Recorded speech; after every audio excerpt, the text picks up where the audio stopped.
Bismillahirrahmanirrahim. Alhamdulillah, Bapak Ibu jamaah masjid Al-Fatihah rahimahullah yang sangat Allah hormati. Kita haturkan ucapan puji syukur kehadirat Allah Subhanahu wa taala atas karunia-Nya di hari yang ke-9 bulan Sya'ban. Allah izinkan kita bisa hadir di rumah Allah Subhanahu wa taala dalam keadaan sehat walafiat. Mudah-mudahan seluruh amal ibadah yang kita laksanakan senantiasa diterima oleh Allah Subhanahu wa taala. Sallallahu wasallam, semoga tetap tercurahkan ke hadirat junjungan kita baginda Rasul Muhammad sallallahu alaihi wasallam. Bapak Ibu jamaah rahimakumullah, Sya'ban teringat kita akan apa yang dianjurkan baginda Rasul kita lewat sebuah munajat, Allahumma barik lana fi Rajab wa Sya'bana wa ballighna Ramadan. Duhai Allah, berkahi kami di bulan Rajab, juga berkahi kami di bulan Sya'ban, sampaikan kami untuk bisa berjumpa dengan Ramadan. Bapak Ibu jamaah rahimahullah, Sya'ban bukan semata kita mengejar keberkahan yang ada di dalamnya, tetapi juga di Sya'ban itu ada satu malam yang begitu istimewa, yang sampai kita diingatkan oleh baginda Rasul kita jangan pernah lupa untuk menghidupkan malam nisfu Sya'ban. Sebab apa? Siapapun yang mau menghidupkan malam nisfu Sya'ban, kata beliau, lam tamut qalbuhu yauma tamutul qulub. Caranya pakai kayak apa? Banyak Bapak Ibu. Yang salah satunya oleh salafus saleh kita diingatkan, kama qala ba'dhum, pakai surat Yasin. Yang berapa kali Bapak? 3 kali, alhamdulillah. Ini sebuah amaliyah yang luar biasa Bapak Ibu.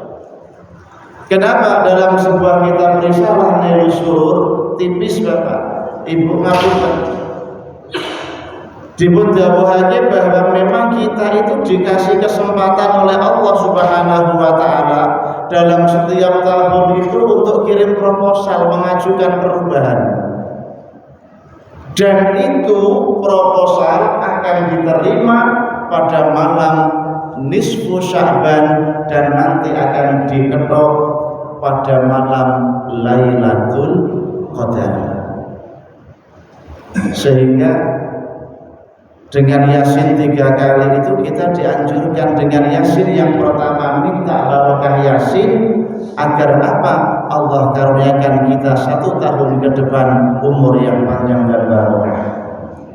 Dengan Yasin yang kedua, minta kepada Allah dikaruniakan rezeki yang halal, yang banyak dan barokah. Yang ketiga, ditetapkannya iman Islam, dijauhkan dari bala bencananya Allah Subhanahu wa taala. Kemudian tutup dengan doa nisfu Sya'ban. Subhanallah. Kemudian yang kedua, bukan hanya perbaikan nasib 1 tahun ke depan, tetapi juga banyak sekali dawuh dalam baginda Rasul yang mengingatkan kita akan apa?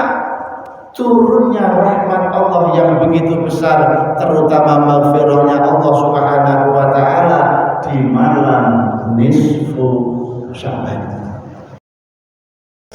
Disampaikan oleh Sayyidina Abi Bakr As-Siddiq dari Nabi sallallahu alaihi wasallam, hadis riwayat Imam Ahmad dan juga Imam Ad-Dailami. Iblis itu telah berkata, ahlaqtun nasa bidzunub, aku rusak manusia itu dengan berbagai macam dosa, tapi fa'ahlakuni bila ilaha illallah wal istighfar, tetapi manusia-manusia itu merusakku kembali dengan mengucap la ilaha illallah dan istighfar. Falamma ra'aitu dzalika, maka ketika aku melihat itu, kata iblis, ahlaktuhum bil ahwa, aku rusak mereka tidak lagi dengan dosa, tapi dengan hawa nafsu, dengan berbagai macam kegembiraan, sehingga apa? Wa hum yahsabuna annahum muhtadun. Banyak di antara manusia itu merasa bahwa dirinya mendapatkan hidayah, padahal dia sedang berbuat dosa. Istighfar la ilaha illallah. Makanya Masya Allah, bijaksananya salafus soleh kita Bapak Ibu, dan juga kecerdasan baginda Rasul Muhammad SAW, yang kemudian banyak riwayat itu berbunyi sami'tu Rasulullah yaqulu ba'da sholat. Saya mendengar Rasul itu berkata setelah sholat. Artinya dibaca keras, ada niat taklim di sana. Apa yang dibaca? Yang alhamdulillah insya Allah dan semoga kalau panjenengan bisa istiqomah mengikutinya. Aurat lirik yang kita baca setidaknya ada istighfar, yang kemudian di akhir ada la ilaha illallah. Di antara istighfar dan la ilaha illallah itu ada kalimat-kalimat lain yang ia ucap. Ada ayat kursi yang oleh Rasul disabdakan siapapun yang selepas sholat itu baca ayat kursi, tidak ada penghalang bagi ia dan surga Allah kecuali kematian Bapak Ibu. Belum lagi yang subhanallah 33, alhamdulillah, Allahu akbar, ditutup la ilaha illallah, seterusnya itu. Belum lagi yang Allahumma antas salam, belum lagi yang Allahumma ajirni atau ajirna minan nar. Subhanallah. Ngapunten. Yang kedua, Allah itu sering Bapak Ibu menunjukkan kepada kita dosa saudara muslim kita. Kita lihat saudara kita berbuat dosa, kemudian muncul di hati itu sebuah perasaan, kok ngono ya, kok gelem lakoni ngono. Apa dosa? Allah izinkan kita bisa melihat dosa saudara kita Bapak Ibu, tapi Allah tidak pernah izinkan kita melihat bagaimana upaya saudara muslim kita yang dosa itu bertaubat kepada Allah. Kita tidak pernah tahu bagaimana tiap malam ia bangun menangis kepada Allah, menyesali dosa-dosanya, bercucuran air mata, berjanji dengan sepenuh hati tidak akan mengulangi. Sementara kita yang melihat cuma sekali saat itu terpatri dalam kolbu, seolah-olah si itu gitu terus. Sehingga apa? Merasa kita lebih baik dari dia, kita merasa lebih alim dari dia, lebih pandai, lebih rajin ibadah, lebih penting, lebih dibutuhkan, dan lebih-lebih yang lain. Dan ini Bapak Ibu ngapunten, perangkap yang sangat hebat dari iblis laknatullah alaih. Sehingga ngapunten, kalau malam nisfu Sya'ban itu Bapak Ibu, perbanyak zikir kepada Allah, jangan dibatasi cuma Yasin saja. Sebab apa? Di situ Allah akan turunkan ampunannya untuk semua manusia, terlebih yang bermohon kepadanya, kecuali kepada dua orang yang tidak akan diampuni Allah. Siapa? Mereka yang memutus silaturahim dan mereka yang masih suka mabuk. Mudminil khamr wa qatirur rahim. Bapak Ibu jamaah, hati-hati dengan hawa nafsu yang ditebar oleh iblis laknatullah alaih. Kita tidak terasa. Wa hum yahsabuna annahum muhtadun. Manusia itu mengira mereka dapat hidayah, padahal sudah masuk perangkap iblis dengan dosa yang bersumber dari hawa nafsu. Hadirin jamaah rahimakumullah. Alhamdulillah, Allah izinkan kita, Allah takdirkan kita berada dalam sebuah lingkungan yang insya Allah menyemangati kita untuk ke arah sana Bapak Ibu. Tapi satu hal yang perlu difahami bahwa mereka, para musuh-musuh kita itu tidak akan tinggal diam membiarkan kita bisa mengakses itu semua. Dengan berbagai daya upayanya mereka akan lakukan, Bapak Ibu. Mereka akan dangkalkan keyakinan kita, bahkan kalau perlu dibelokkan agar kita tidak bisa mengakses keberkahan yang Allah taruh pada malam nisfu Sya'ban itu. Sehingga apa?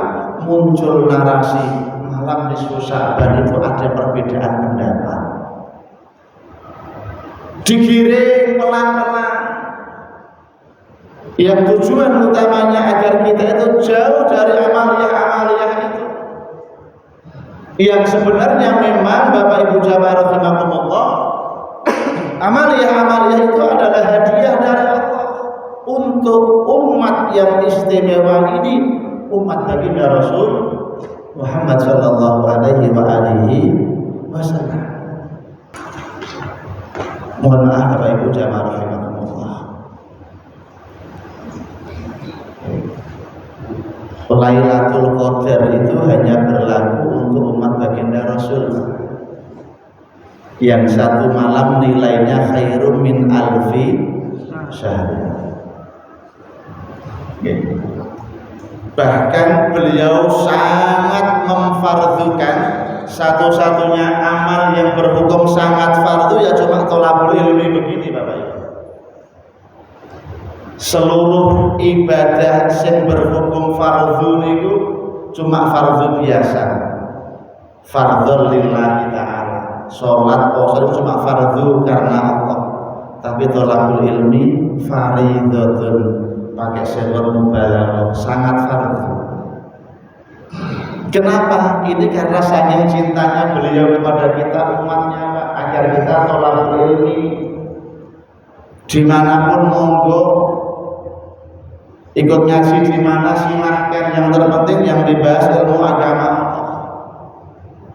Nih, bukan memvonis saudaranya yang lain, bukan ngiloki wong liya, tapi yang dibahas adalah ilmu Allah Subhanahu wa taala. Dimanapun kita ngaji, julu suka saatan fi majlisi ilmin walam tamassa qalaman walam taktub harfan khairun min ibadati alfi sana, hadis al-kamal. Dudukmu 1 jam dalam majelis ilmu tanpa menyentuh pulpen, tanpa menulis meskipun 1 huruf, lungguh dalam majelis ilmu Bapak Ibu. Lungguhe piye Pak? Nggih boten dibahas. Mau sila, sendeklu, tasawuf akhir, sembujung silakan. Boten dibahas pokok pinarak dalam majelis ilmu. Oke. Di situ ia duduk dalam taman surga Allah. Di situ mulai dia dari rumah dalam naungan sayap malaikat sampai kembali ke rumah sambil beristighfar mohon ampun atas dosa-dosanya. Kan Rasul kita ngasih dawuh statement beliau, khairun min ibadati alfi sana. Allah siapkan bonus yang lebih baik dari nilai ibadah 1000 tahun Bapak Ibu. Ya, kalau 1 bulan 4 kali ngaji saja sudah 4000 tahun. Subhanallah. Niki baginda Rasul umatnya yang istimewa, Allah kasih istimewa demikian. Bahkan sebelum sholat subuh dilaksanakan ada sunnah fajar, ada yang namanya qobliyah subuh, nama lain sunnah fajar, silahkan monggo. Yang jelas 2 rakaat sebelum subuh itu khairun minad dunya wa ma fiha, lebih baik daripada dunia seisinya. Artinya apa? Sebelum masuk pagi dalam kehidupan bermasyarakat dengan menyebar berbagai aktivitas, jenengan kula sudah dibekali Allah nopo sebuah hati yang begitu kaya, dunia seisinya dalam genggaman kita. Tidak usah sedih kalau sudah dunia dalam genggaman kita Bapak ya. Kemudian motivasi kita akhirat, apa yang ada? Cuma kita mengingat-ingat akan nikmat Allah Subhanahu wa ta'ala. Bapak Ibu yang sangat kami hormati, ketika seseorang itu hidup Pak, yang memenuhi kalbunya, hatinya ini kebahagiaan, yang memenuhi hatinya ini kenikmatan, yang akan dijumpai dalam kesehariannya itu adalah kebahagiaan dan kenikmatan. Sehingga apa? Banyak kemudian manusia itu dalam keseharian, dalam perjalanan kehidupannya itu dia hadirkan sebuah cita-cita yang begitu indah, begitu baik, yang pada akhirnya terwujud. Dengan penuh keyakinan ia jalani hidup dan kehidupan itu dengan sebuah mindset yang begitu indah. Sebab apa? Sadar betul ia ana inda dzanni abdi bi, kata Allah, aku tergantung prasangka hambaku. Gusti Allah dawuh fadzkuru nikmatallah, ingat nikmat-nikmat Allah niku kula panjenengan diaturi dalam hidup itu senantiasa apa? Optimis, positif Pak. Kenapa? Karena dengan itu ternyata hati yang positif, hati yang optimis dengan kenikmatan itu, dia akan menjalani hari-harinya dengan penuh kenikmatan dari Allah Subhanahu wa Ta'ala. Adanya susah itu bagian dari ujian Allah, yang Allah ingin menaikkan derajat kita Bapak Ibu. Sehingga dalam bermunajat yang diminta bukan dihilangkannya ujian, tapi minta kepada Allah dikasih lulus dari ujian. Ujian ini sebuah keniscayaan dari Allah, tapi efek positifnya luar biasa untuk kita. Allah sudah janji kok, walanabluwannakum bisyai'in minal khauf. Itu pasti ada lam takkid di sana, walanabluwannakum, dan sungguh pasti akan aku uji kalian semua minal khauf, dengan rasa takut. Semua orang itu punya rasa takut Bapak Ibu. Takut kehilangan, takut berkurangnya kenikmatan, itu semua punya. Tapi kalau kemudian dia paham, dia sadar bahwa semua ini terjadi tidak akan lepas dari ketetapan Allah Subhanahu wa Ta'ala, tidak bingung dia. Oh, ternyata dikurangi itu untuk ditambah Allah yang lebih baru, yang lebih banyak. Hadirin jamaah rahimakumullah. Sebentar lagi masuk yang namanya Ramadan. Persiapan diri Bapak Ibu. Ya, terutama apa? Ayo kita ingat orang-orang yang sangat berjasa dalam kehidupan kita, kedua orang tua kita yang saat ini sudah kembali ke hadirat Allah Subhanahu wa Ta'ala, sudah tidak bisa ketemu Ramadan lagi. Allah izinkan kita berjumpa dengan Rajab, Sya'ban, insya Allah dengan Ramadan sekalian. Niki karunia yang luar biasa Bapak Ibu, yang perlu untuk disyukuri. Dan orang-orang yang pandai bersyukur itu bukan hanya bersyukur untuk dirinya sendiri Pak. Kalau orang hanya bersyukur untuk dirinya sendiri itu orang yang egois. Orang-orang yang pandai bersyukur itu adalah mereka yang ketika bersyukur kepada Allah tidak hanya untuk dirinya sendiri, tetapi akan selalu ingat orang-orang yang sangat berjasa dalam kehidupan dirinya. Sehingga Allah sebutkan wa qalilun min ibadiyas syakur, sedikit sekali hambaku yang bisa bersyukur. Sebab apa? Banyak orang itu yang terbatas ungkapan syukurnya. Banyak loh orang yang bersyukur itu hanya karena dirinya Pak. Hanya yang terlihat oleh indera luarnya saja.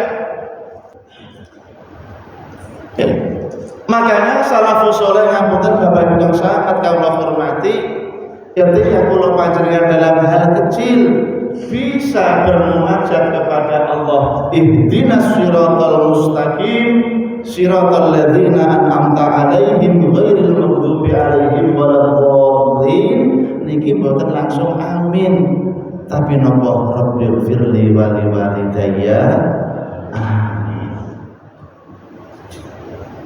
Dijak eling teng tiyang sepuh Bapak. Nggih. Syukur niku gandeng tiyang sepuh. Kenapa? Mohon maaf, serendah apapun status sosial mereka, ekonomi mereka, pendidikan mereka, mereka adalah penyebab kita lahir di muka bumi ini. Bagaimanapun mereka adalah orang yang harus kita muliakan. Yang bisa jadi dulu ayah kita melanggar daripada rambu-rambu Allah gara-gara kita anaknya. Yang bisa jadi ibu kita yang sering kita sampaikan dulu tidak sholat gara-gara kita tidak pernah mau lepas dari gendongannya. Bahkan sampai kita pipis, kita BAB dalam dekapan kasih sayangnya. Jabrut najis tidak sempat sholat, sekarang harus mempertanggungjawabkan itu semua ibu. Lah kalau kita jadi orang yang egois, tidak pernah mau mendoakan mereka dan mohon maaf tidak pernah mau ngirimi mereka, entah itu dengan bacaan Al-Quran maupun dengan sedekah. Sebab ngapunten Bapak Ibu, niki sudah mafhum. Nggih, Kanjeng Nabi nate dawuh Sayyidina Ali niku, ya Ali tasaddaq ala mautakum niku. Wahai Ali, sedekahlah kamu untuk ahli kuburmu. Jawa niki hadis ada dialog antara Sayyidina Ali karramallahu wajhah dengan baginda Rasulullah. Di antara dialog itu ada percakapan, ya Rasul kalau tidak bisa sedekah gimana? Bukan tidak mau, tapi Sayyidina Ali faham akhir zaman tidak mau semua, tidak semua orang akan mau sedekah yang semacam itu Bapak.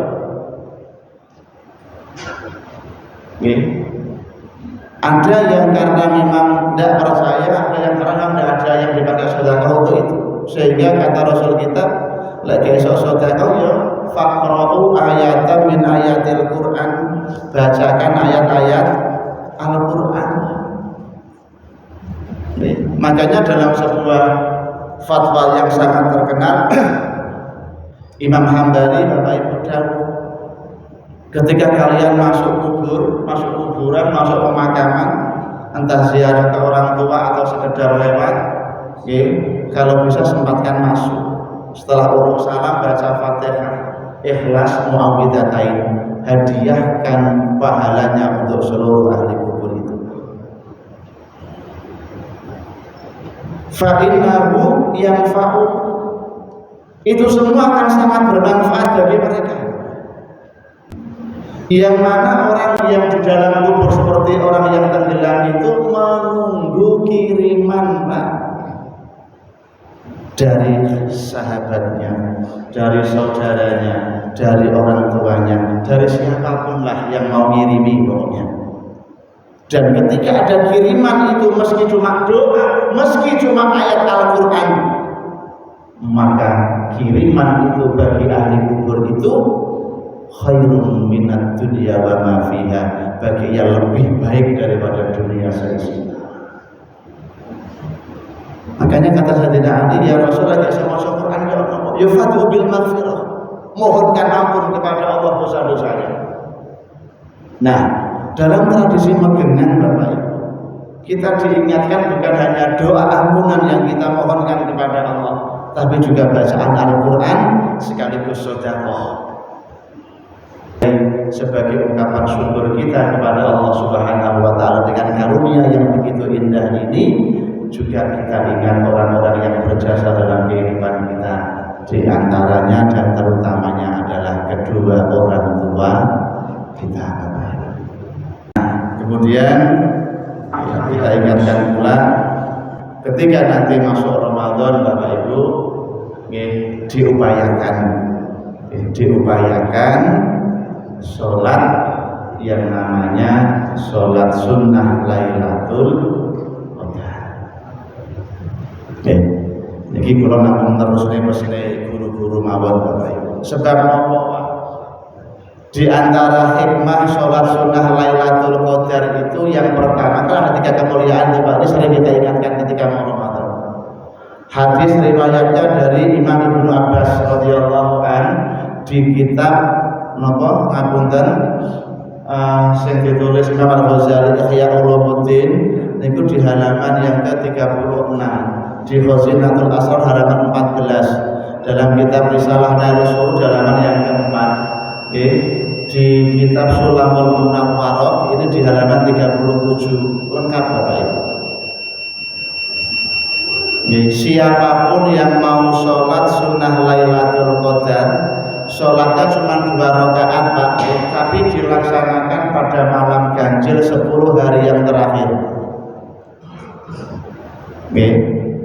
Malam 21, 23, 25, 27, 29 monggo. Ya syukur-syukur di setiap malam ganjil itu dengan sholat sunnah Lailatul Qadar. 3 keutamaan yang Allah kasih. Sholatnya cuma 2 rakaat yang dibaca sama. Di setiap rakaatnya habis Fatihah bacanya Al-Ikhlas 7 kali. Ya, insya Allah hafal kabeh langganan Al-Ikhlas iki. 7 kali kemudian selepas salam langsung baca astagfirullah wa atubu ilaih, astagfirullah wa atubu ilaih, pendek 70 kali. Nah, dalam hadis itu dikudahulukan siapapun yang mau melaksanakan sholat sunnah Lailatul Qadar semacam itu, Allah kasih 3 kemuliaan. Yang pertama, la yaqumu min maqamihi hatta yaghfirallahu dzunubahu wa liwalidayhi. Dia tidak akan bangkit dari tempat duduknya itu kecuali Allah ampuni seluruh dosa-dosanya dan dosa kedua orang tuanya. Niki ikhtiar kula jenengan birrul walidain Bapak Ibu lewat sholat sunnah Lailatul Qadar. Dia tidak akan bangkit dari tempat duduknya kecuali Allah ampuni seluruh dosanya dan dosa kedua orang tuanya, Pak. Masya Allah. Yang pertama. Yang kedua, Allah akan utus malaikat ilal jinan, bayar asubuha ilal malaikatahu ilal jinan, yaghrusuna lahu asyar wa yamnuna lahu al-busur wa yasbawna lahu. Allah perintahkan malaikat pergi ke surga untuk membangunkan orang yang sholat sunnah Lailatul Qadar itu sebuah istana, menanamkan untuknya pepohonan, gawe taman, dan juga mengalirkan sungai di sekelilingnya, lengkap dengan aliran sungainya. Gawe ini villa, lengkap taman sakali. Dan yang ketiga, wala yakhruju minad dunya illa wa yara dzalika kullah. Dia tidak akan mati meninggalkan dunia kecuali Allah tunjukkan itu semuanya. Tunjukkan apa? Dosa dia dan orang tua sudah diampuni, dan rumah atau istana tempat kembalinya itu Allah tunjukkan sebelum dia meninggalkan dunia. Sehingga Bapak Ibu jamaah, ada yang mengatakan ketika seseorang itu Allah izinkan berjumpa dengan Ramadan, ini ada kesempatan dia Allah takdirkan menjadi orang baik. Sehingga apa? Maksimalkan mohon kepada Allah Subhanahu wa taala keberkahan Rajab, keberkahan Sya'ban, dan Allah izinkan dengan Ramadan. Ini disuruh minta oleh Rasulullah. Kenapa? Karena istimewanya di ketiga bulan ini yang saling terkait. Makanya kita ingatkan diri pribadi jamaah sekalian akan jasa orang-orang yang amat sangat kita cintai itu luar biasa. Jangan dianggap biasa.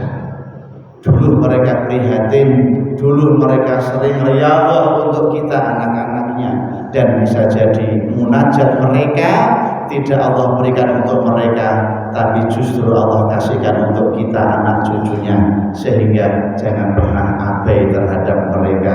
Bawa mereka terus dalam kehidupan kita, mohonkan ampunan kepada Allah Subhanahu wa taala, hadiahkan Al-Qur'an untuk mereka.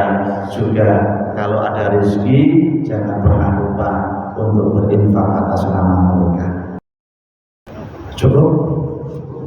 Alhamdulillah, mudah-mudahan sekali lagi semuanya bersama keluarga tercinta Allah memberikan umur yang panjang barokah, ketemu Ramadan dalam keadaan sehat walafiat, serta dengan pertolongan Allah bisa mengisi Ramadan dengan amal-amal kebaikan. Al-Fatihah. Bismillahirrahmanirrahim. Alhamdulillahirabbil alamin. Ar-Rahmanir-Rahim. Maliki yaumiddin. Iyyaka na'budu wa iyyaka nasta'in. Ihdinas siratal mustaqim. Siratal ladzina an'amta 'alaihim ghairil maghdubi 'alaihim waladdallin. Rabbil ighfir li wa liwalidayya. Sallallahu rabbuna ala nuril mubin. Ahmad al-Mustafa Sayyidi